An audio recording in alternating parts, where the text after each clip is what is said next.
He slammed the door so hard the frame shook, leaving me standing in my nightgown on the front porch as snow began to fall harder.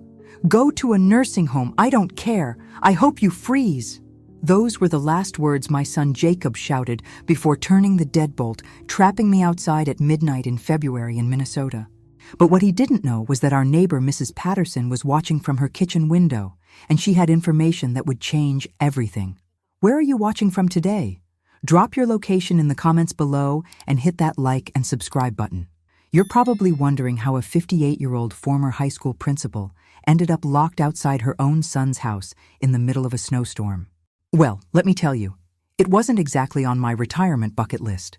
My name is Margaret Wells, and until 3 hours ago, I thought I was having a nice family dinner with my son Jacob and his wife Stephanie.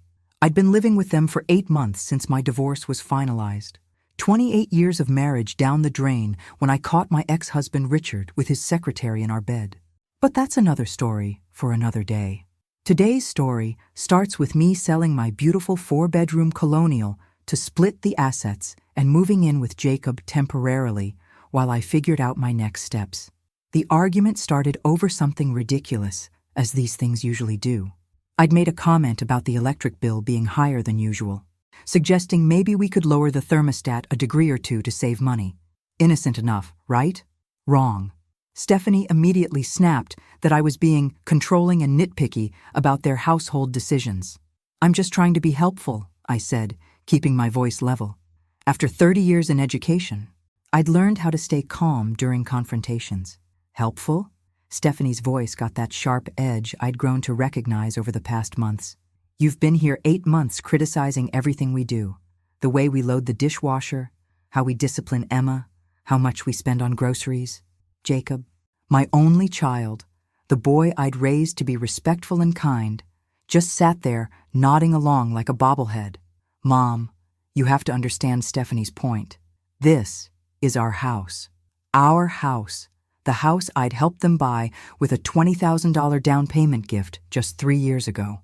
The house where I'd been paying a third of the mortgage since moving in, plus buying most of the groceries and handling the household cleaning because Stephanie was too busy with her part-time job at the boutique.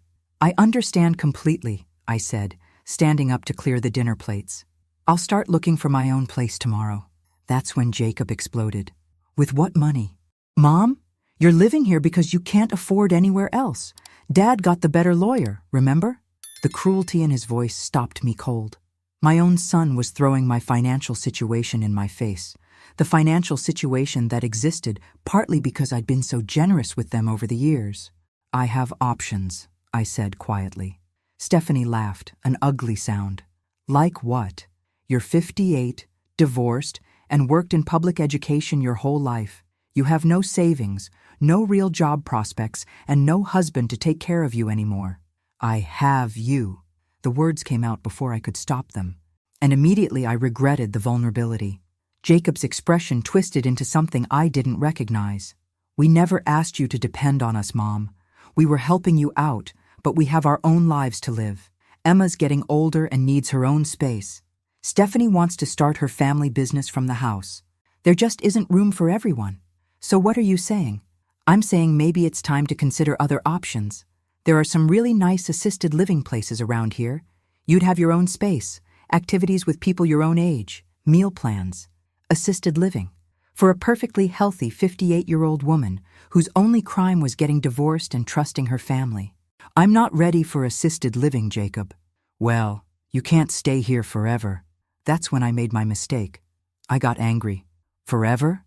I've been here 8 months and contributed more to this household than your wife does." Stephanie's face went white. "Excuse me? You heard me. I pay for a third of everything. Do most of the cleaning, help with Emma's homework, and cook dinner 4 nights a week. What exactly do you contribute besides complaints?" And that's when Jacob lost it completely. He started yelling about disrespect and boundaries and how I'd been undermining their marriage since day one. Stephanie was crying dramatically, talking about how I'd made her feel unwelcome in her own home. The whole thing spiraled out of control in about 5 minutes. The next thing I knew, Jacob was grabbing my arm and marching me toward the front door. "You need to cool off outside for a few minutes and think about how you want to handle this." Jacob, it's snowing, and I'm in my nightgown. Then maybe you'll think faster. The door slammed, the lock clicked, and there I was, standing on the porch in my thin cotton nightgown and slippers, watching snowflakes land on my bare arms while my son and daughter-in-law went back to their warm house. The temperature was dropping fast, probably already below 20 degrees. My fingers were starting to go numb, and I could feel my feet getting wet through my house slippers. I banged on the door for about 10 minutes, calling Jacob's name, but there was no response. Either they couldn't hear me, or they were ignoring me.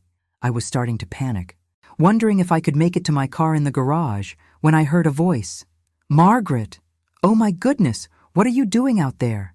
Mrs. Patterson from next door was hurrying across her yard in a heavy coat and boots, her gray hair covered by a knit hat. "I'm having a disagreement with Jacob," I said, trying to keep the humiliation out of my voice. "In a nightgown? In February?" Her voice was incredulous. "Come on, you're coming to my house right now before you get frostbite." I started to protest, but she was already taking my arm and leading me across the snowy yards toward her warm front porch. "Helen, I can't impose on you like this." "Nonsense. My brother's visiting for the week anyway. There's plenty of room." As we reached her door, she paused and looked back at Jacob's house, her expression hardening. "Margaret, there's something you should know about your son's job situation." "What do you mean?" She opened her door and ushered me into the blessed warmth. "My brother is his boss." I stopped moving. "What?" "My brother Peter runs the marketing division at Hartwell Industries. He's been Jacob's supervisor for the past year and a half." My mind raced. Jacob worked for Hartwell Industries, one of the biggest employers in town. If Mrs. Patterson's brother was his boss, that meant she probably knew things about Jacob's work situation that I didn't. "Helen," I said carefully, "is there something I should know?" She handed me a thick robe from her hall closet and gestured toward her living room sofa. "Honey, sit down. We need to talk." The hot chocolate Helen made was the most beautiful thing I'd seen all evening, and not just because my hands were finally warm enough to hold the mug. I was wrapped in her late husband's terry cloth robe, thick wool socks on my feet, sitting in front of a crackling fireplace while snow continued to fall outside. Meanwhile, my son was probably sleeping soundly in his warm bed, completely unconcerned about whether his mother had frozen to death on his front porch. "Peter's upstairs on a work call, but he'll be down soon," Helen said, settling into the chair across from me. "Margaret, I have to ask you something, and I want you to be honest with me." I nodded, though I wasn't sure I was ready for whatever she was about to tell me. "How much do you know about Jacob's job performance lately?" The question caught me off guard. "I know he's been stressed. He's been working longer hours, seems tired a lot. He mentioned something about a big project that was taking up most of his time." Helen's expression was carefully neutral. "What else has he told you about work?" "Not much. Jacob's never been one to talk about his job in detail. When I ask how his day went, he usually just says it was fine or busy." I paused, studying her face. "Helen, what aren't you telling me?" Before she could answer, heavy footsteps came down the stairs, and a man who was clearly Helen's brother appeared in the doorway. Peter Patterson was probably 60, tall and lean with silver hair and the kind of confident bearing that suggested he was used to being in charge. "You must be Margaret," he said, extending his hand. "I'm Peter. Helen told me what happened tonight. I'm glad she brought you in from the cold. Thank you for letting me stay. I'll find somewhere else to go tomorrow." Peter and Helen exchanged a look that I couldn't interpret. "Margaret," Peter said, sitting down on the edge of the coffee table so he was facing me directly. "I need to tell you something about your son, and I need you to promise me you'll hear me out before you react." My stomach clenched. "Is Jacob in trouble at work?" "Jacob's been on what we call a performance improvement plan for the past 6 months," Peter said gently. "It's essentially a formal warning system. His work quality has declined significantly. He's missed several important deadlines, and there have been complaints from other team members about his attitude." The words hit me like ice water. "What kind of complaints?" "Inappropriate comments during meetings, showing up late, leaving early without permission. Last month, he had a verbal altercation with a coworker that resulted in HR getting involved." I set down my hot chocolate, my hands suddenly shaking again, but not from the cold. "He never mentioned any of this." "There's more," Peter continued. 3 weeks ago, Jacob came to my office asking for what he called a temporary advance on his salary. He said he needed $5,000 to cover some unexpected medical expenses for you. Medical expenses for me? He said you'd been having heart problems and needed surgery, but that your insurance wouldn't cover all the costs. He was very convincing, talked about being worried about his mother's health and wanting to make sure you got the best care. I felt sick. Peter, I haven't had any heart problems. I haven't been to the doctor for anything more serious than a routine checkup in over a year. Helen leaned forward. Margaret, did Jacob ever give you $5,000 for medical expenses? No. God, no. I looked between them, the implications hitting me like a truck. He lied to get money from his boss. Peter nodded grimly. I approved the advance because I believed him. Jacob's always seemed like a decent kid, and helping an employee with a family medical emergency is something our company supports. The money was supposed to be deducted from his paychecks over 6 months. Was supposed to be?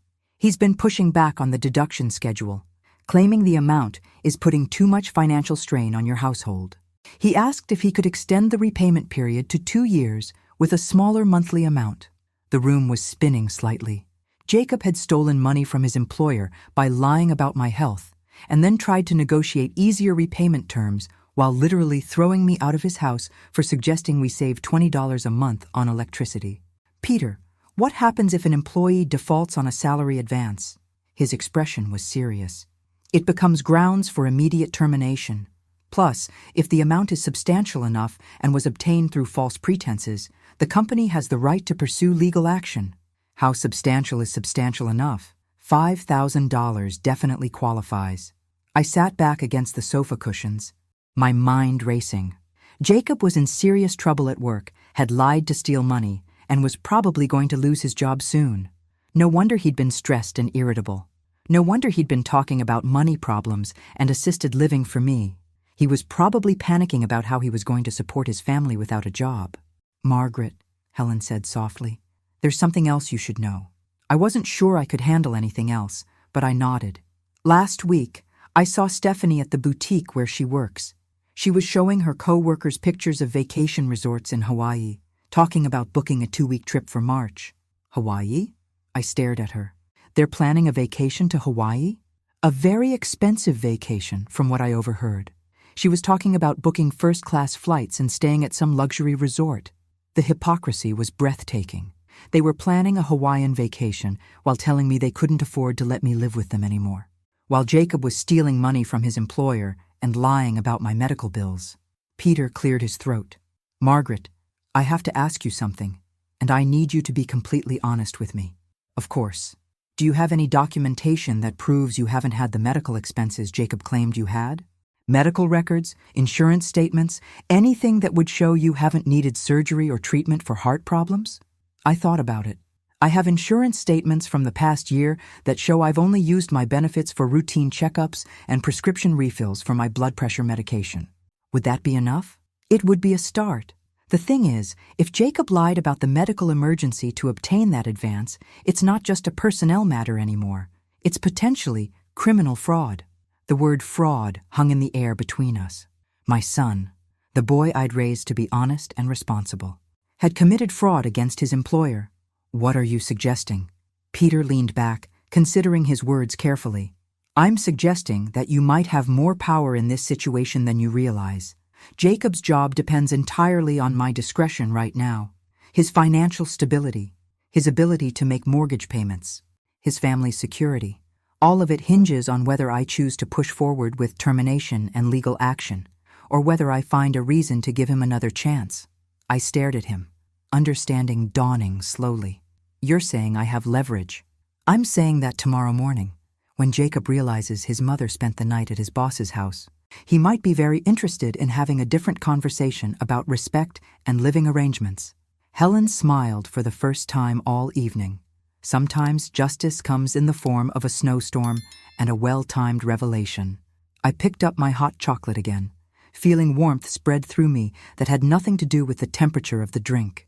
My son had thrown me out into the cold, literally and figuratively. But by morning, he was going to discover that he'd made a very expensive mistake. Peter, I said, what time do you usually get to work? 8:30. Why? I think Jacob and I need to have a conversation first thing in the morning. and I think it would be very helpful if he knew exactly who he was dealing with. Outside, the snow was still falling, but I wasn't worried about being cold anymore. In fact, I was starting to think that Jacob was the one who should be worried about freezing. After all, revenge is a dish best served cold, and Minnesota in February was about as cold as it gets.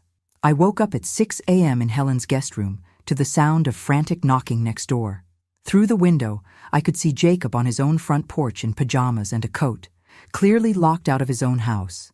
Stephanie must have been in the shower and couldn't hear him knocking. The irony was delicious. Helen appeared in my doorway with a cup of coffee and a knowing smile. "Karma works fast around here," she said.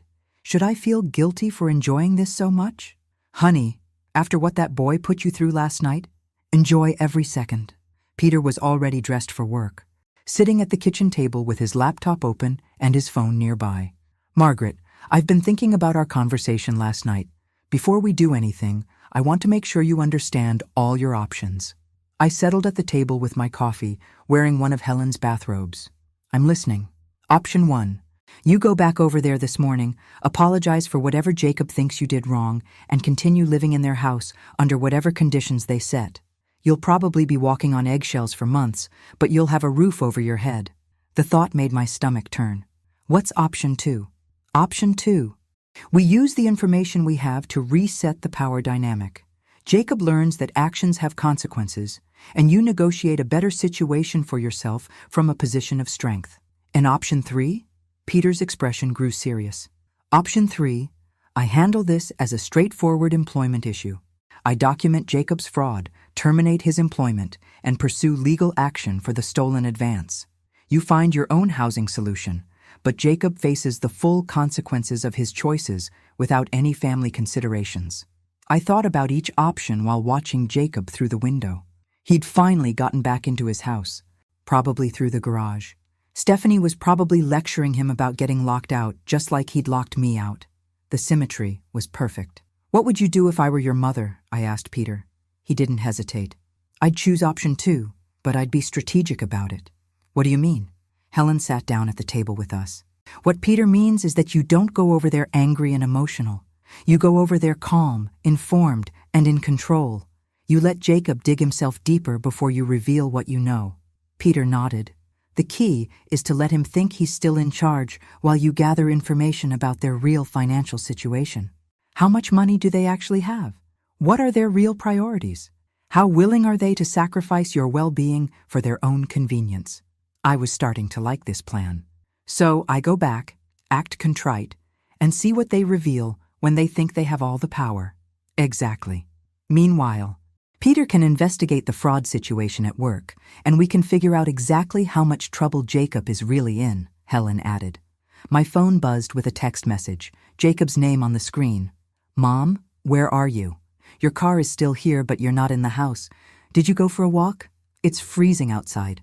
I showed the message to Peter and Helen. Helen snorted. "He locked you out for hours, and now he's worried about you taking a walk in the cold? What should I tell him?" Peter thought for a moment. "Tell him you're fine, and you'll be home soon. Don't mention where you spent the night. Let him wonder." I typed back, "I'm fine. We'll be home in a bit." "We'll be? We need to talk." The response came immediately. "Mom, I'm really sorry about last night. I lost my temper and I shouldn't have locked you out. Stephanie and I both feel terrible." Helen raised an eyebrow. "They feel terrible now that they don't know where you are." Another message. "Can we start over? Can we? Maybe we can figure out a better arrangement for everyone." "A better arrangement," I said to myself. "That's interesting phrasing." Peter was typing on his laptop. "Margaret, I'm pulling up Jacob's employment file right now. I want to show you exactly what we're dealing with before you go over there." He turned the laptop screen toward me. Jacob's personnel record showed a steady decline over the past year. His annual review rating had dropped from exceeds expectations to meets expectations to needs improvement. There were multiple written warnings for tardiness, missed deadlines, and what HR delicately called interpersonal conflicts with colleagues. "This is worse than you told me last night," I said. I was trying to be diplomatic. The truth is, Jacob's been on thin ice for months. The salary advance fraud was just the latest in a series of problems. I scrolled through the documents. There was a complaint from a female coworker about inappropriate comments Jacob had made during a team meeting. Another report about him leaving work early without permission to go to what he claimed was a family emergency, but which turned out to be a golf outing with friends. Peter, how close is he to being fired even without the fraud issue? Very close. I'd already scheduled a meeting with HR for next week to discuss termination. The salary advance situation just accelerated the timeline. My phone buzzed again. Another text from Jacob. Mom, please come home. Stephanie made your favorite breakfast. We really want to work this out. Your favorite breakfast? Helen looked skeptical. I don't have a favorite breakfast that Stephanie knows how to make. She barely knows how to make coffee. Peter closed his laptop. Margaret, when you go over there, I want you to pay attention to a few things. First, listen to how they talk about money. Are they really struggling financially, or are they just prioritizing other expenses? Second, notice how they treat you when they think they need something from you versus how they treated you last night when they thought they had all the control. And third, see if you can find out about this Hawaii vacation. If they're planning expensive trips while claiming they can't afford to let you live with them, that tells you everything you need to know about their priorities. I stood up and went to look out the window at Jacob's house. Their kitchen lights were on, and I could see movement inside. They were probably preparing for the conversation we were about to have, maybe planning their strategy for managing the mother they'd thrown out like trash 12 hours ago. Helen, can I borrow some clothes? I want to look put together when I go over there. Of course. Honey, what's your plan? I'm going to be the sweet, apologetic mother they expect me to be. I'm going to listen to their generous new offer for my living situation. I'm going to ask questions about their financial situation and their future plans. I turned away from the window and smiled at both of them. And I'm going to let them hang themselves with their own rope. Peter grinned. I like your thinking. And Margaret? Yes? My business cards are on the hall table. Take one with you. Don't show it to them, but keep it in your pocket, just in case you need to remind yourself that you're not powerless in this situation. What time is your meeting with Jacob about the salary advance? I haven't scheduled it yet. I was waiting to see how this morning plays out. Perfect. Give me 2 hours to have my conversation with them. Then we'll know exactly how this is going to go. I headed upstairs to get dressed, feeling more confident than I had in months. Jacob and Stephanie thought they'd played their trump card last night when they locked me out. They thought they'd shown me exactly how dependent and powerless I was. Instead, they'd just given me the information and motivation I needed to turn the tables completely. By the time I walked back into that house, I was going to know exactly what they were really thinking, what they really wanted, and what they were willing to sacrifice to get it. And then, Jacob was going to get a phone call from his boss that would change everything. I knocked on my own son's front door at 8:15, wearing Helen's navy blue dress and carrying myself with the dignity of someone who definitely hadn't spent the night wondering if she was going to freeze to death. Jacob opened the door immediately, like he'd been watching for me from the window. Mom! Thank God, we were so worried. He pulled me into a hug that felt more desperate than affectionate. Where were you? Your car was here, but you were gone all night. I found somewhere warm to stay, I said simply, stepping into the house that had felt like a trap just 12 hours earlier. Stephanie appeared from the kitchen, her hair perfectly styled and her smile absolutely radiant. Margaret, we're so glad you're okay. I made pancakes and bacon, your favorite. Pancakes and bacon weren't my favorite anything, but I smiled graciously. That's very thoughtful, Stephanie. The dining room table was set with their good dishes, the ones they usually saved for company. Fresh orange juice in actual glasses instead of the plastic cups they normally used. Flowers from their yard arranged in a vase. They'd gone all out to create the impression that I was an honored guest instead of the woman they'd literally locked out in a snowstorm. Mom, sit down, please, Jacob said, pulling out my chair. Stephanie and I stayed up most of the night talking about everything. We realized we handled last night completely wrong. I sat down and waited. In my pocket, Peter's business card felt like a secret weapon. Stephanie brought out a plate of perfectly golden pancakes, and Jacob poured coffee into my cup with exaggerated care. The performance was almost convincing. The thing is, Jacob began, settling into his own chair, we've been under a lot of financial pressure lately, and I think we took it out on you unfairly. Financial pressure? I asked. adding just the right amount of concerned, motherly worry to my voice. Stephanie nodded, her expression serious. Jacob's been working so hard, taking on extra projects, trying to position himself for a promotion. It's been really stressful. Extra projects.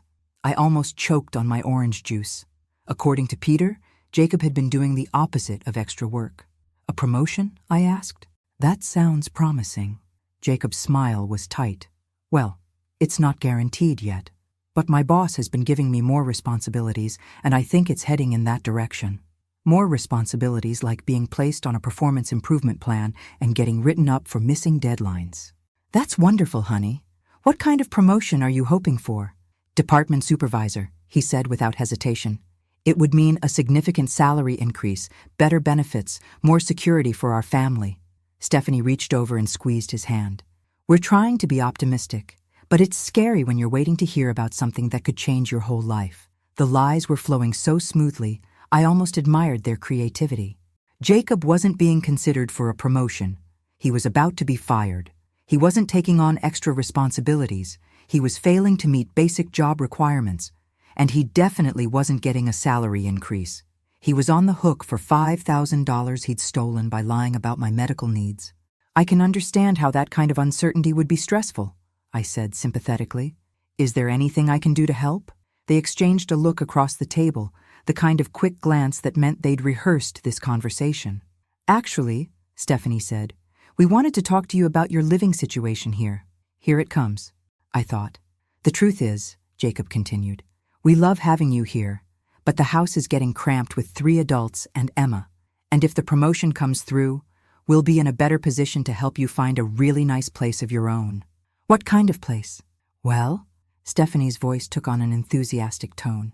We've been researching some beautiful senior living communities in the area, places with activities and social opportunities, maybe a little apartment where you'd have complete independence, but also support if you need it. Senior living communities. They were still pushing the same agenda as last night, just with better packaging. Those sound expensive, I said carefully. They can be, Jacob admitted, but we'd help with the costs, especially once my promotion goes through. In fact, we've already looked at a few places just to get an idea of what's available. You've already looked? Stephanie nodded eagerly. There's one called Sunset Manor that's absolutely beautiful. Private apartments, meal plans, a fitness center, even a library.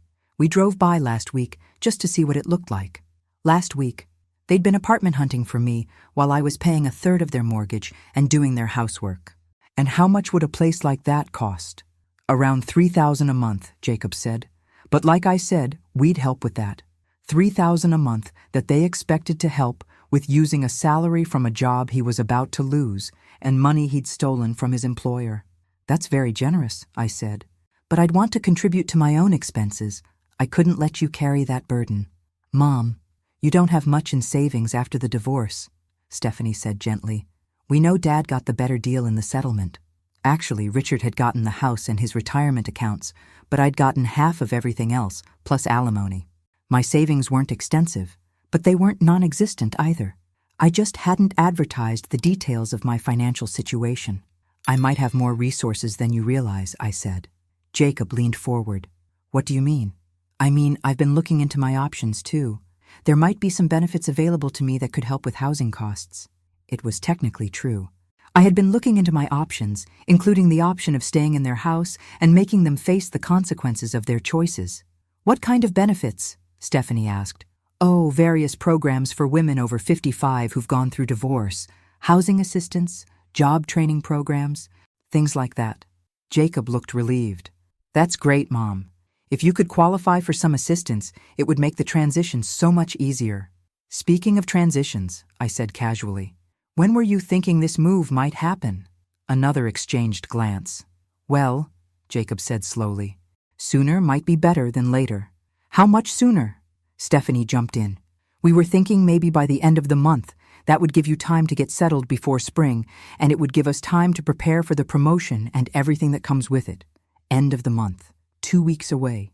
2 weeks seems quite fast, I said. We know it's a lot to ask, Jacob said. But honestly, Mom, I think you'll be happier with your own space. More independence, people your own age to socialize with, activities designed for seniors. People my own age. I was 58, not 88. And what about Emma? I asked. Won't she miss having Grandma around? Stephanie's smile flickered for just a moment. Of course she'll miss you, but she's at an age where she needs more privacy. Teenage girls, you know. Emma was 11. Plus, Jacob added, you'll be able to visit any time. Maybe even have Emma spend weekends with you at your new place. She'd probably love having sleepovers in a senior community.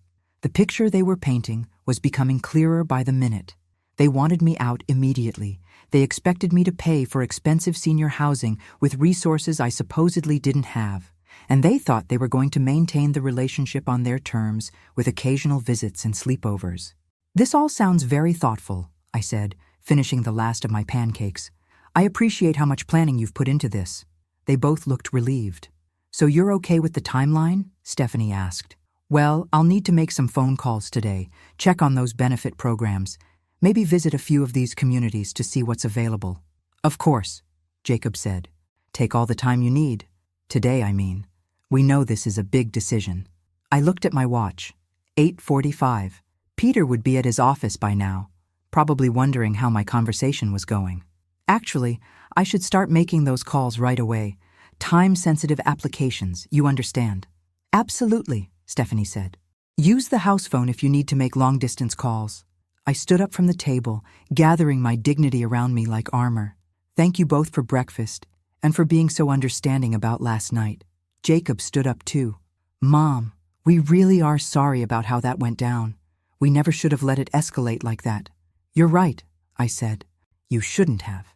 I headed toward the living room to get my purse, both of them following me with expressions of hopeful expectation. Oh, one more thing, I said casually, turning back toward them. I hope I didn't worry you too much by not coming home last night. I know you must have been concerned about where I was staying. We were worried, Jacob said. Where did you end up going? I smiled sweetly. I stayed with a neighbor. Lovely people. The husband works downtown in management somewhere. Very successful from what I can tell. I left them to wonder about that while I headed upstairs to gather my thoughts and make some phone calls. Phase 1 of my plan was complete. I now knew exactly how desperate they were to get rid of me, exactly how willing they were to lie about their financial situation, and exactly how little they valued my contributions to their household. Phase 2 was going to be much more interesting. I pulled Peter's business card out of my pocket and reached for my phone. Peter answered on the first ring. How did it go? Even better than we hoped, I said quietly, closing the guest room door behind me. They want me out by the end of the month. They've already been looking at senior living facilities for me, and Jacob just told me he's being considered for a promotion to department supervisor. A promotion? Peter's laugh was sharp. Margaret, I'm looking at a termination letter I drafted yesterday. Jacob's performance review is scheduled for this afternoon, and it's not going to be a pleasant conversation. They also mentioned that Jacob's been taking on extra projects and more responsibilities. The only extra responsibility Jacob has right now is explaining to HR why he lied about your medical expenses to steal $5,000 from the company. I looked out the guest room window at my car in Jacob's driveway. Peter, they're planning something. This isn't just about wanting me out of the house. They've clearly been working on this plan for weeks. What makes you say that? They've already researched senior living places. They have specific timelines, and they're way too prepared with answers about finances and benefits. Plus, Stephanie mentioned seeing brochures and visiting facilities. You don't do that level of research overnight. Peter was quiet for a moment. Margaret, what did they say about money? Are they offering to help pay for this senior living arrangement? They said they'd help with the $3,000 monthly cost once Jacob gets his promotion. But they also seemed very interested in what resources I might have available. Resources? I mentioned that I might have access to some benefits and assistance programs, and they both got very attentive very quickly. Margaret, I want you to try something. Tell them you've been approved for some kind of housing assistance, but you need documentation of your current living expenses to complete the application. What kind of documentation? Mortgage payments? Utility bills? Food costs? Tell them you need to show exactly how much you're currently contributing to household expenses. I understood immediately. You want to see if they'll admit how much money I've been giving them. Exactly. If they're claiming financial hardship while taking substantial contributions from you, That's relevant to Jacob's employment situation. How is it relevant? Peter's voice got more serious. Because if Jacob is receiving significant financial support from family members while claiming he needs salary advances for medical emergencies, that suggests a pattern of financial dishonesty that goes beyond just one fraudulent request. I hadn't thought about it that way, but it made sense. Jacob had been taking money from me every month while crying poverty to his boss. There's something else, I said. I think they might be planning a vacation. Helen mentioned overhearing Stephanie talk about Hawaii. When? March, according to Helen. First-class flights and a luxury resort. Peter was quiet for a long moment. Margaret, a vacation like that would cost at least $10,000. Probably more. $10,000 while they're asking you for advances and telling me they can't afford to let me live here. I think we need to accelerate our timeline, Peter said. Can you find out more about this vacation? Dates? Costs? How they're planning to pay for it? I can try. What about Jacob's work situation? I'm moving his review to 11 o'clock this morning. I want to confront him about the salary advance before he has time to prepare any more lies. I looked at my watch. 9:15. So in less than 2 hours. Jacob is going to find out that his boss knows he committed fraud. He's going to find out that his boss knows he lied about your medical expenses, yes. What he won't know immediately is that his boss's sister is the neighbor who took you in last night. The pieces were falling into place beautifully. Jacob would spend the morning thinking he had his mother's living situation under control, only to discover that his professional life was falling apart. And by the time he came home tonight, he'd be facing a very different conversation than the one he expected. Peter, what happens if he tries to blame me? What if he claims I knew about the salary advance and approved of it? Do you have any documentation that shows you haven't had medical expenses? Yes, I have insurance statements going back a year that show minimal claims. Just routine checkups and my blood pressure prescription. Perfect. Bring those with you when you come back to Helen's house. I want to copy them before my meeting with Jacob. Should I tell Helen what's happening? Helen already knows. She's the one who suggested we accelerate the timeline. She's also the one who remembered that Stephanie was talking about vacation upgrades and spa packages, not just basic resort accommodations. Upgrades and spa packages. The expenses were climbing even higher. Margaret, I want you to do something else today. What? I want you to act like you're seriously considering their senior living plan. Ask them to drive you to look at facilities. See how eager they are to speed up the process. You think they'll try to rush me into something? I think they're more desperate than they're letting on. If Jacob knows he's in trouble at work, even subconsciously, he might be pushing harder to resolve what he sees as other financial drains. Financial drains.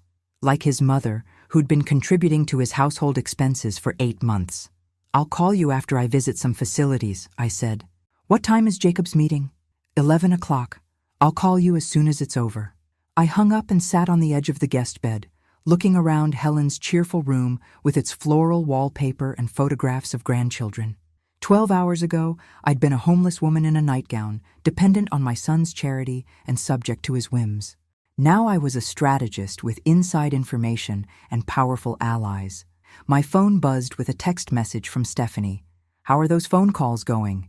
Any good news on benefits? I typed back, very promising, should know more this afternoon. Her response came immediately. Wonderful. Let us know if you need help with paperwork or applications. I smiled, thinking about the paperwork Jacob was going to be dealing with in about an hour.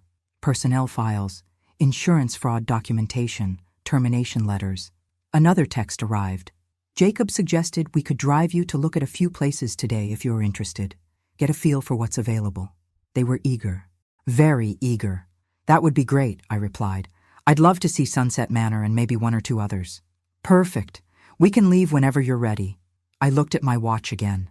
9:25. Jacob's workday was about to become very interesting, but he didn't know it yet. Meanwhile, I was about to spend the morning touring senior living facilities with 2 people who had no idea that their financial house of cards was about to collapse. I gathered my insurance paperwork from my purse and headed downstairs.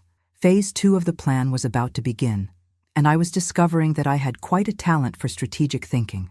After 30 years of managing difficult teenagers and navigating school district politics, dealing with manipulative adults was turning out to be remarkably similar. The main difference was that this time, the stakes were personal, and I was highly motivated to win. Winter's Revenge, a story of justice served cold. Part 2. At exactly 11 o'clock, while I was standing in the lobby of Sunset Manor pretending to be impressed by their craft room, Jacob's phone rang. He glanced at the caller ID and his face went pale. "It's my boss," he said to Stephanie, his voice tight.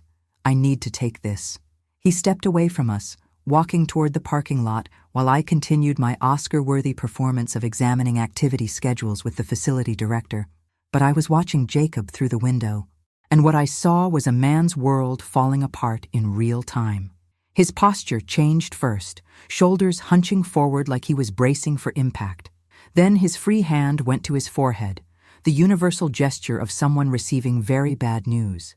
By the time he hung up, his face had gone from pale to gray. "Everything okay?" Stephanie asked when he returned, though she clearly already knew it wasn't. "I have to go into work. Right now. There's some kind of emergency meeting." Emergency meeting. I almost felt sorry for him. Almost. "Can't it wait?" Stephanie's voice had an edge of panic. "We're in the middle of helping your mother find a place to live." Jacob looked at me, and for the first time all day I saw genuine fear in his eyes. "Mom, I'm really sorry, but this can't wait. Can we continue the tour later?" "Of course, honey. Work comes first." I kept my voice perfectly understanding while inside I was practically glowing with satisfaction. "Is everything all right?" "Everything? You look worried." "I'm sure it's nothing serious. Probably just some paperwork issue that needs to be cleared up." Paperwork issue. Well, that was one way to describe fraud charges. The drive back to their house was tense. Jacob gripped the steering wheel like it was the only thing keeping him anchored to reality. While Stephanie peppered him with questions he clearly couldn't answer. "What kind of emergency meeting happens on such short notice?" "I don't know, Steph. Did you do something wrong?" "I don't think so." "Well, what did your boss say exactly?" "He said there were some discrepancies in my personnel file that needed immediate attention." Discrepancies. Peter was handling this perfectly. When we pulled into their driveway, Jacob's hands were actually shaking as he turned off the engine. "I better change into a suit," he mumbled, heading for the house like a man walking to his execution. "Margaret," Stephanie said, grabbing my arm before I could follow him. "What did you think of Sunset Manor?" Her desperation was almost palpable. Even with Jacob clearly in crisis, she was still focused on getting me out of their house. "It was lovely," I said. "Very clean, good security, nice amenities." "So you'd be interested in applying?" "I think so, though I'd want to see a few more places before making a decision." Stephanie's smile was strained. "Of course. We want you to find the perfect fit." Inside the house, we could hear Jacob upstairs, opening and closing drawers frantically, probably looking for his best tie. The one he'd worn to job interviews before he'd gotten his position at Hartwell Industries. The irony was perfect. "Stephanie," I said carefully, "is Jacob under a lot of pressure at work lately? He seems more stressed than usual." She hesitated, and I could see her weighing how much to reveal. "He's been working really hard for this promotion. Sometimes that means walking a fine line between being ambitious and being too pushy. You know? Too pushy. That was an interesting way to describe lying to steal money. Has he mentioned any specific concerns about his job security?" "Why would you ask that?" "Well, he seems very anxious about this meeting, and you both seem eager to make changes to our living situation quickly. I just want to make sure I'm not adding to any financial stress you might be under." Stephanie's laugh was forced. "Oh no, we're fine financially. In fact, we've been planning a little getaway for March. Hawaii. We've been saving up for months." Saving up for months while taking money from me and stealing from Jacob's employer. Hawaii sounds wonderful. Very expensive, though. Well, we got a good deal through Jacob's company travel program.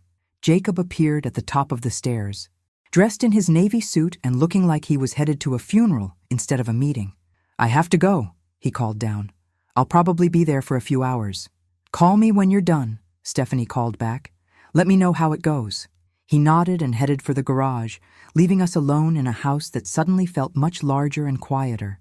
"More coffee?" Stephanie asked, but I could tell her mind was elsewhere. "Actually, I think I'll rest for a bit. The morning was more tiring than I expected." I headed upstairs to the guest room, closed the door, and immediately called Helen. "He just left for his meeting," I said quietly. "He looked like he was going to be sick." Peter called me 20 minutes ago. Apparently, Jacob tried to reschedule the meeting 3 times in 10 minutes, claiming he had family emergencies, doctor appointments, anything to avoid going in. Peter didn't let him reschedule? Peter told him that the longer he waited, the more serious the situation would become. That got Jacob moving. I looked out the window and watched Jacob's car disappear down the street. Helen, Stephanie just told me they're planning a Hawaii vacation in March. She said they got a deal through Jacob's company travel program. His company travel program? That's what she said. Helen was quiet for a moment. Margaret, Hartwell Industries doesn't have a company travel program. Of course they didn't. So she's lying about how they're affording this vacation. Either lying or Jacob has been lying to her about where the money is coming from. I thought about that. Given what I'd learned about Jacob's character over the past 24 hours, both options seemed equally likely. Helen, what happens if someone uses a company credit card for personal expenses? That would be embezzlement. Why? Just wondering if Jacob's financial problems might be bigger than we thought. My phone buzzed with a text message. Stephanie, Margaret, I know today has been overwhelming with the house tours and Jacob's work stress. Would you like me to make us some lunch? We could talk more about your housing options. She was still pushing. Even with her husband potentially losing his job, she was still focused on getting me out of the house. I typed back, "That would be nice.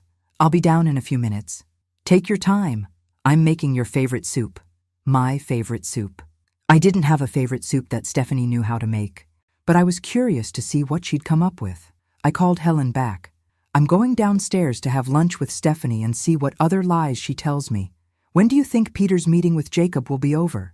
Could be anywhere from 1 hour to 3 hours, depending on how much Jacob tries to deny and how much evidence Peter presents. And then? Then Jacob comes home to face his mother, not knowing that his mother spent last night with his boss and his boss's sister. I looked at myself in the guest room mirror, straightening Helen's borrowed dress and checking my hair. 12 hours ago, I'd been locked out in the snow. Now I was about to have lunch with my daughter-in-law while her husband explained to his boss why he'd committed fraud. "Helen, I think I'm starting to enjoy this." "Good. It's about time you realized how strong you are." I headed downstairs to discover what creative story Stephanie would tell me next, and to continue my performance as the grateful, dependent mother who didn't know that her whole world was about to change. Because Jacob's world was definitely about to change, and Stephanie was going to discover that their financial house of cards was built on much shakier ground than they'd realized. But first, I was going to find out exactly how deep their deception really went.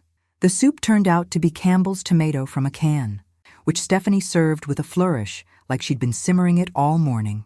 "Your favorite," she announced, though I'd never expressed any particular fondness for tomato soup. But I smiled and thanked her, playing my role perfectly. "Stephanie, can I ask you something?" "Of course." She settled across from me at the kitchen table with her own bowl. "How long have you and Jacob been planning this Hawaii trip?" She brightened immediately. "Oh, months. It's going to be our second honeymoon. We haven't had a real vacation since Emma was born." "It must be expensive, especially with the promotion still up in the air." "Well, we've been saving, and like I said, Jacob got a great deal through work. Plus, we figured if the promotion comes through, we'll be in a much better financial position anyway." I nodded thoughtfully. "It's smart to plan ahead, and I suppose with me moving to assisted living, you'll have more flexibility in your budget." Something flickered across her face. "What do you mean?" "Well, you won't have the extra grocery costs, utility usage, that kind of thing. It probably adds up." Stephanie stirred her soup without eating it. "I suppose it does. How much would you say my living here costs you per month? Just roughly?" She was quiet for a long moment. "Margaret, you contribute to expenses. We're not carrying you financially." "I know, but I'm sure there are additional costs I don't think about. Food, heating, water usage. I'd hate to think I've been a burden without realizing it." "You're not a burden." But she still hadn't answered my question about costs. "Stephanie, I mentioned this morning that I might qualify for some housing assistance programs. One of the requirements is documenting my current living expenses. Could you help me put together those numbers?" She set down her spoon. "What kind of numbers?"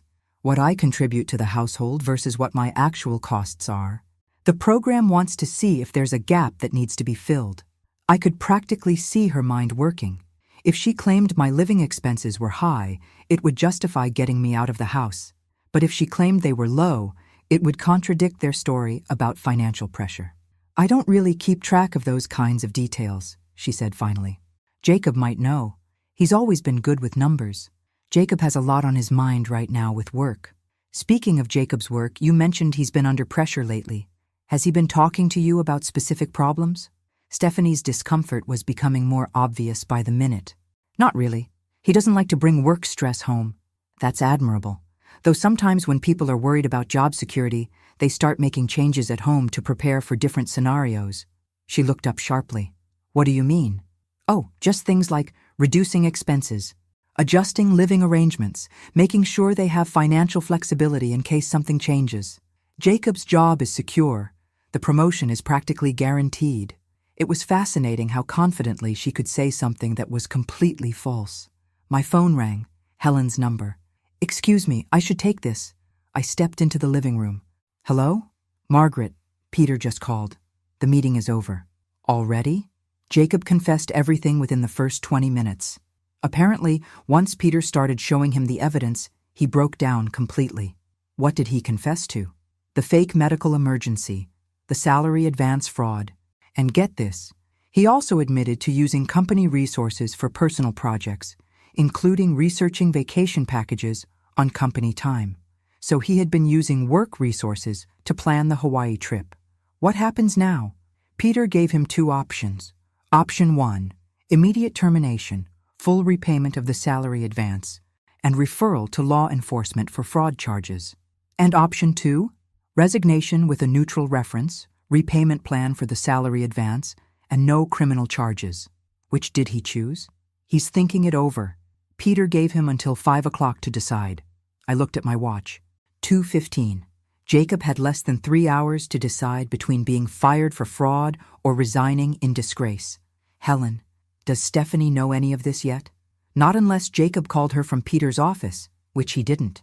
Peter was with him the entire time.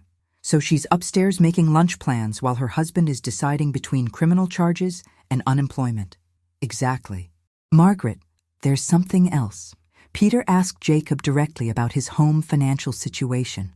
Specifically, he asked whether Jacob was receiving financial support from family members while claiming hardship at work. My stomach clenched. What did Jacob say? He admitted you've been contributing significantly to household expenses for months. He also admitted that the financial pressure he's been under was partly because he's been planning expensive purchases while maintaining a lifestyle his salary couldn't actually support. Expensive purchases, like Hawaiian vacations. Peter documented all of this? Every word. Margaret, Jacob essentially confessed that he's been living beyond his means while taking money from both you and his employer under false pretenses. I looked toward the kitchen, where Stephanie was probably still waiting for me to return and continue our conversation about my living expenses. What should I tell her? Nothing yet. Let Jacob come home and tell her himself. But Margaret, you need to be prepared. When Jacob gets home, he's going to be desperate. People do unpredictable things when they're cornered. You think he might try to blame me? I think he might try anything. But here's the thing. You now have all the leverage. Peter has documentation of Jacob's confession. You have proof that they've been planning to move you out while taking your money. And you have a neighbor who witnessed them locking you outside in a snowstorm. So what do? You wait. Let Jacob come home and explain to his wife why their Hawaii vacation just got canceled and why their mortgage is about to become a lot harder to pay. Then you decide what kind of relationship you want with them going forward. I hung up and returned to the kitchen, where Stephanie was still sitting with her untouched soup. Everything okay? She asked. Just a neighbor checking on me after last night. She was worried. That's nice. Which neighbor? I smiled. Mrs. Patterson. She's very sweet. Stephanie nodded absently. Margaret, I was thinking while you were on the phone, maybe we should look at a few more senior living places this week, just to give you a good range of options. Still pushing. Even now, she was still trying to speed up my departure. That sounds like a good idea, though I suppose a lot depends on what Jacob learns about his promotion situation. What do you mean? Well, if the promotion doesn't come through, you might need to reconsider the timeline for my move. Senior living is expensive, And I wouldn't want you to overextend yourselves financially just to help me. Stephanie's smile was tight. We'll make it work either way. You're both so generous. I hope Jacob knows how lucky he is. I think we're all lucky to have each other. I finished my soup and carried my bowl to the sink, thinking about luck and family and the difference between being generous and being used. In about 3 hours, Jacob was going to walk through that front door with news that would change everything. And Stephanie was going to discover that all her careful planning for my departure had been based on circumstances that no longer existed. But first, I was going to enjoy watching her continue to plan for a future that was never going to happen. After all, there's something deeply satisfying about knowing the ending when everyone else is still reading the middle of the story. Jacob didn't come home at 5 o'clock, or 6 o'clock, or 7 o'clock. By 8 p.m., Stephanie was pacing the living room like a caged animal, checking her phone every 30 seconds and jumping every time she heard a car in the distance. "This isn't like him," she kept saying. "He always calls if he's going to be late." I sat on their couch, ostensibly reading a magazine, but actually watching her unravel with clinical fascination. She'd tried calling Jacob 6 times in the past hour, each call going straight to voicemail. "Maybe his meeting ran long," I suggested helpfully. "What kind of meeting lasts 9 hours? The kind where your husband has to choose between criminal fraud charges and voluntary resignation," I thought. "Should we call the office?" Stephanie asked. "What if something happened to him?" "I'm sure he's fine. Jacob's always been responsible about taking care of himself." Responsible. That was generous, considering his recent track record. At 8:30, car doors slammed in the driveway. Stephanie rushed to the window, then froze. "He's not alone. There's someone with him." I joined her at the window. Jacob was walking up the driveway with another man, both of them looking like they'd spent the day at a funeral. The other man was tall, well-dressed, and carried himself with the authority of someone used to handling difficult situations. "Who do you think that is?" Stephanie whispered. I had a pretty good idea, but I kept my expression puzzled. Maybe someone from work? The front door opened, and Jacob's voice carried into the living room. "Steph? Mom, we need to talk." We gathered in the living room, where Jacob introduced his companion as Mr. Richardson from the company's legal department. Mr. Richardson had the poker face of someone who'd delivered bad news many times before. I asked Mr. Richardson to come with me because there are some legal implications to what I need to tell you, Jacob began, his voice shaky. Stephanie sank into her chair. "Legal implications? Mom, Stephanie, I need to tell you both something, and I need you to let me get through it before you ask questions." I nodded encouragingly, though inside I was thinking that this was going to be better than any television drama. "I'm no longer employed at Hartwell Industries. As of this afternoon, I submitted my resignation." Stephanie's face went white. "What? Jacob, what happened?" "There were some irregularities in my personnel file. Financial irregularities." Mr. Richardson spoke for the first time. "Mr. Wells obtained a salary advance under false pretenses. Specifically, he claimed the advance was needed for emergency medical expenses for his mother." All eyes turned to me. I arranged my expression into confusion and concern. "Medical expenses? Jacob, what medical expenses?" Jacob couldn't meet my eyes. "I told them you needed heart surgery and that insurance wouldn't cover all the costs." "Heart surgery?" My voice rose perfectly. "Jacob, I haven't needed any surgery. I don't have heart problems." "I know, Mom. I know." I lied. Stephanie was staring at him like she'd never seen him before. "You lied to steal money from your employer?" "It wasn't stealing exactly. I was planning to pay it back." Mr. Richardson cleared his throat. The advance was for $5,000. Mr. Wells has made no payments toward repayment in the 6 weeks since he received the funds. $5,000 that they didn't have while planning Hawaiian vacations and trying to get me to move to expensive senior housing. "Jacob," I said quietly, "where did that money go? Living expenses, bills, the mortgage payment last month when I came up short?" Stephanie was doing the math in her head, and I could see the moment she realized the implications. "The Hawaii trip," she whispered. "We can cancel that," Jacob said quickly. "I already started looking into the cancellation policies." "The deposits are non-refundable," Stephanie said. "We put down $3,000 just last week." Mr. Richardson made a note on his legal pad. "Mr. Wells, As we discussed this afternoon, you have 30 days to begin repayment of the advance. The company has agreed not to pursue criminal charges, provided you meet the payment schedule. What if he can't make the payments? Stephanie asked. Then the matter will be referred to law enforcement for prosecution. The room fell silent except for the tick of their antique wall clock. Jacob looked like he'd aged 10 years in one day, and Stephanie kept opening and closing her mouth like she couldn't find words. There's something else, Jacob said finally. Something else. Of course there was. My resignation means we'll lose our health insurance at the end of the month, and obviously the promotion I mentioned isn't happening. Stephanie stood up abruptly. I need some air. She walked out of the room, and a few seconds later we heard the back door slam. Mr. Richardson gathered his papers. Mr. Wells, you have my card. The first payment is due in 30 days. I'd suggest you start looking for employment immediately. After he left, Jacob slumped into his chair like all the air had gone out of him. Mom, I'm sorry. I'm so sorry about all of this. Jacob, help me understand something. You took $5,000 by lying about my medical bills, but you've also been talking about a promotion and planning expensive vacations. Where did you think the money for all of that was going to come from? He ran his hands through his hair. I thought the promotion was going to happen. I thought I could pay back the advance and everything would work out. But you weren't actually being considered for a promotion, were you? He looked up sharply. How did you know that? Interesting question. I didn't know it, Jacob. I'm asking. No, I wasn't being considered for a promotion. I was actually in trouble for poor performance. I was probably going to be fired anyway. So the story you told me this morning about taking on extra responsibilities was a lie, too. Everything I told you this morning was a lie. His voice broke. Mom, I don't know how to fix this. I stood up, looking down at my son, who was sitting in his expensive living room, surrounded by the trappings of a lifestyle he couldn't afford. Paid for with money he'd stolen and contributions from a mother he'd locked out in a snowstorm.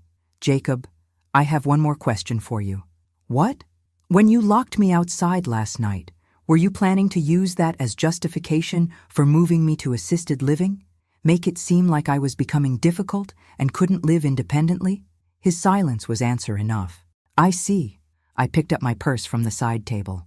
I'm going to stay with a friend tonight. We can continue this conversation when you've had time to think about what kind of relationship you want to have with me going forward. Mom, where are you going? Which friend? I paused at the living room doorway. Someone who doesn't lock family members outside in snowstorms and then lie about their medical bills to steal money. Mom, please, don't leave. We can work this out.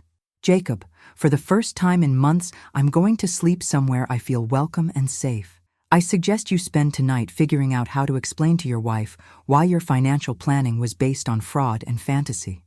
I left him sitting alone in his living room, probably calculating how he was going to make mortgage payments without a job, without stolen money, and without his mother's financial contributions. Outside, I could see Stephanie in the backyard, sitting on their deck in the cold February air, probably doing the same calculations, but I wasn't worried about either of them anymore. I was walking across the snow-covered yard toward Helen Patterson's warm, welcoming house, where people told the truth and treated family members with respect. And tomorrow, I was going to decide exactly what my life was going to look like going forward.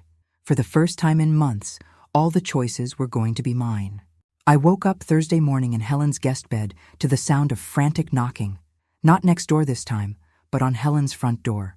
Through the window, I could see Stephanie on the porch at 7 a.m., still wearing yesterday's clothes and looking like she hadn't slept. Helen appeared in my doorway with coffee and a grim expression. She's been out there for 10 minutes. Should I let her in? Let's see what she wants. I followed Helen downstairs and watched through the living room window as Helen opened the front door. Stephanie, what are you doing here so early? Is Margaret here? I need to talk to her. It's an emergency. What kind of emergency? Please, Mrs. Patterson, I know she's here. I saw her come over last night.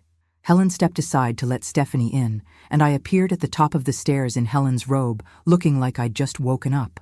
Stephanie, what's wrong? She looked up at me with red-rimmed eyes and desperation written across her face. Margaret, we need to talk. Privately. I came downstairs slowly, letting her wait. Helen, would you mind giving us a few minutes? I'll be in the kitchen if you need anything, Helen said. but her tone suggested she'd be listening to every word. Stephanie and I sat in Helen's living room, and I waited for her to begin. Margaret, I had no idea about any of what Jacob told us yesterday. I swear to you, I had no idea he lied to his boss or took that money. I believe you. You do? Jacob's been lying to both of us apparently, though in different ways. Stephanie wiped her eyes with the back of her hand. I don't know what we're going to do. He doesn't have a job. We owe $5,000 we don't have, and our mortgage payment is due next week. I nodded sympathetically. That does sound like a difficult situation. The thing is, she continued, and I could tell she was building up to something. We were hoping you might be able to help us figure out a solution. Here it comes. What kind of solution? Well, you mentioned yesterday that you might qualify for assistance programs. If you could get approved for housing assistance, and if we could work out some kind of arrangement where you stayed here a little longer, maybe we could all help each other through this rough patch. Fascinating. When they thought Jacob had a secure job and a promotion coming, they wanted me out immediately. Now that they were facing financial disaster, they wanted me to stay and continue contributing to their expenses. Stephanie, yesterday you were eager to have me move to senior living by the end of the month. What's changed? She had the grace to look ashamed. I realize now that we were being unrealistic about the timeline. And honestly, we were probably being unfair about the whole situation. Unfair how? We should have been more grateful for your help with expenses. Instead of treating your contributions like they were temporary, we should have recognized that you were helping us maintain a lifestyle we couldn't actually afford. Finally, some honesty. So you're saying you need my financial help to keep the house? I'm saying we need time to figure out how to restructure everything. Jacob needs to find a new job. We need to pay back that money. And we need to cancel the vacation. Have you started looking into canceling the vacation? Stephanie's face crumpled. The deposits are non-refundable. $3,000 down the drain, plus we'll owe cancellation fees for the rest. How much will the cancellation fees be? Probably another $2,000. So they'd lost $5,000 on a vacation they'd planned while taking money from me and stolen from Jacob's employer. Stephanie, can I ask you something honestly? Of course. How long have you known that Jacob was having problems at work? She was quiet for a long moment. I suspected something was wrong for a couple months. He was stressed, secretive about phone calls, staying late but not getting any overtime pay. But when I asked him about it, he said he was working hard for the promotion. And you believed him?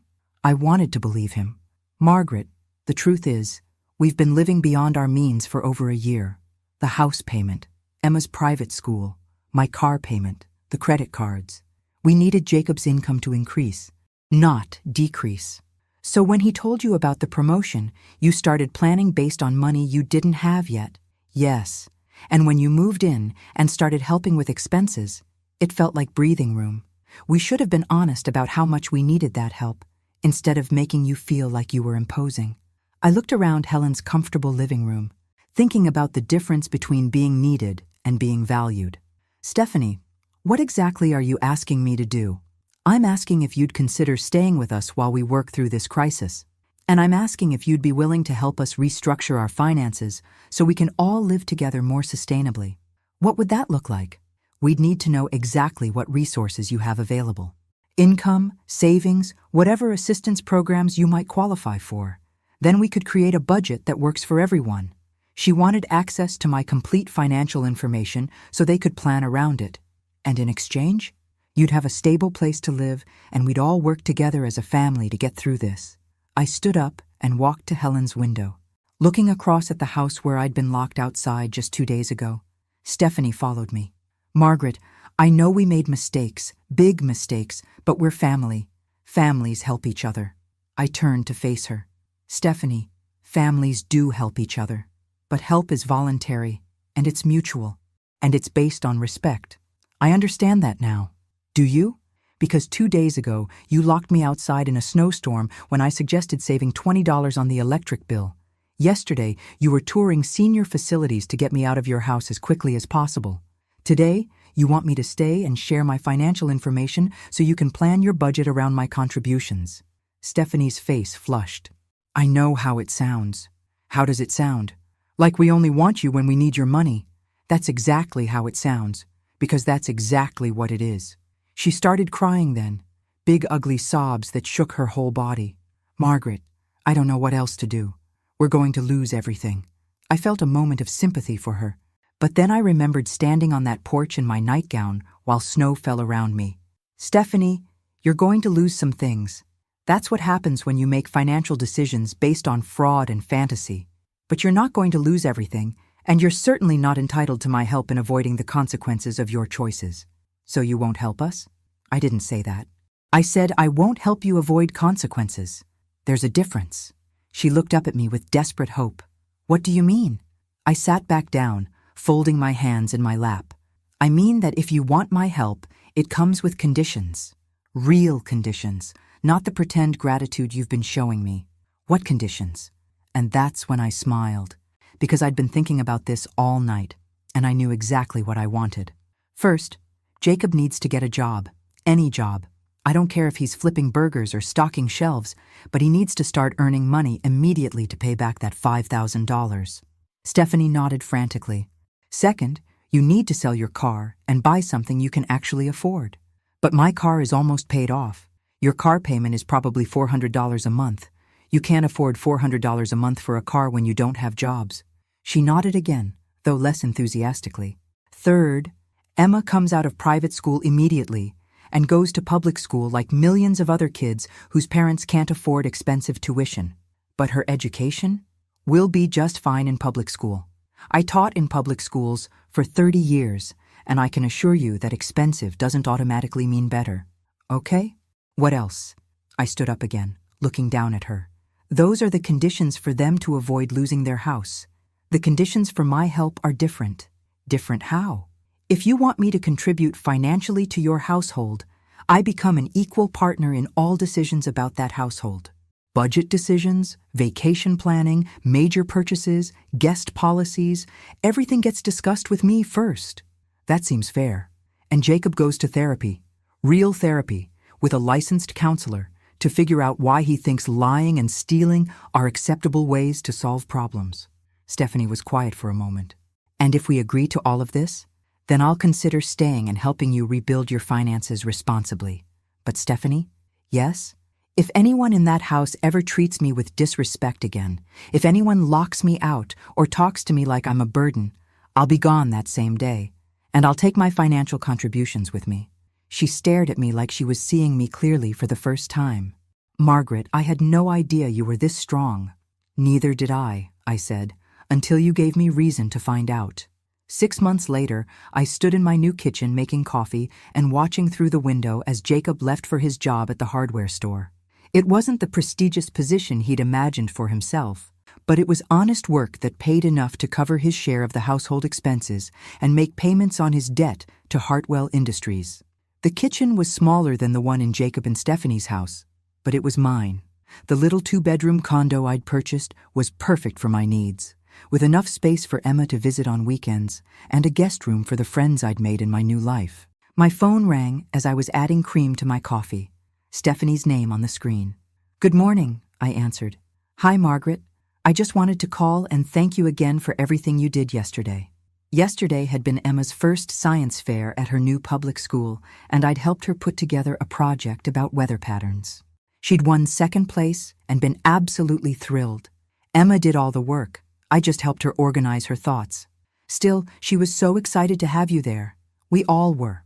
Things had been different since that morning in Helen's living room 6 months ago. Not perfect, but different. Jacob had followed through on every condition I'd set. He'd gotten the hardware store job within 2 weeks, started therapy sessions, and hadn't missed a single payment to Hartwell Industries. Stephanie had sold her expensive car and bought a reliable used Honda. Emma had transitioned to public school without any academic problems and had made new friends almost immediately. But I hadn't moved back in with them. Instead, I'd used the money I'd saved during my months with them, plus the equity from my divorce settlement that I'd been carefully managing, to buy my own place. Small, but mine. How are things going with the new budget? I asked. Better than expected, actually. It turns out, we can live on a lot less than we thought we could. Who knew? There was humor in her voice now, something that had been missing during those months when they'd been living beyond their means and lying to themselves about their finances. And Jacob? He seems happier, believe it or not. Less stressed. I think all that lying and scheming was eating at him more than he wanted to admit. Jacob had surprised everyone, including himself, by being good at retail work.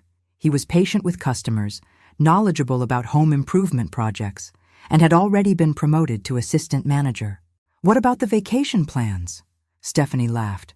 We're planning a weekend camping trip for Labor Day. Emma's more excited about roasting marshmallows than she ever was about Hawaii. Sometimes the simple pleasures are the best ones. Margaret, can I ask you something? Of course. Do you ever regret not staying with us? I mean, I know we gave you every reason to leave, but do you ever think about what it might have been like if we'd all lived together respectfully from the beginning? I looked around my sunny little kitchen, thinking about the book club I'd joined, the volunteer work I'd started at the literacy center, the independence I'd rediscovered. Stephanie, I think everything worked out exactly as it was supposed to. Even the night Jacob locked you out? Especially that night. If that hadn't happened, I never would have discovered how strong I could be on my own. After I hung up, I walked out to my small patio to water the plants I'd arranged there. Next door, Helen Patterson was working in her garden. Morning, Margaret. How are my favorite neighbors? Just got off the phone with Stephanie. Emma won second place at the science fair yesterday. That's wonderful. Are you still planning to take her to the museum next weekend? Wouldn't miss it. Helen straightened up, brushing dirt off her gardening gloves. You know, I was thinking about that night you showed up on my doorstep in your nightgown. What about it? I was thinking that sometimes the worst things that happen to us turn out to be the best things that ever happened to us. I considered that while watching a butterfly land on my petunias. Helen, do you think I would have found the courage to change my life if Jacob hadn't forced the issue? I think you would have found it eventually, but maybe it would have taken longer. Maybe. My phone buzzed with a text message. Emma. Grandma Margaret, can you teach me how to make chocolate chip cookies this weekend? Mom said you have the best recipe. I typed back, of course, sweetheart. We'll make enough for you to take some home to your parents. Another text came through immediately. Dad wants to know if you need help with anything around your condo. He says he owes you about 1 million favors. I smiled, thinking about how different our family dynamic had become. I was no longer the dependent mother living on their charity.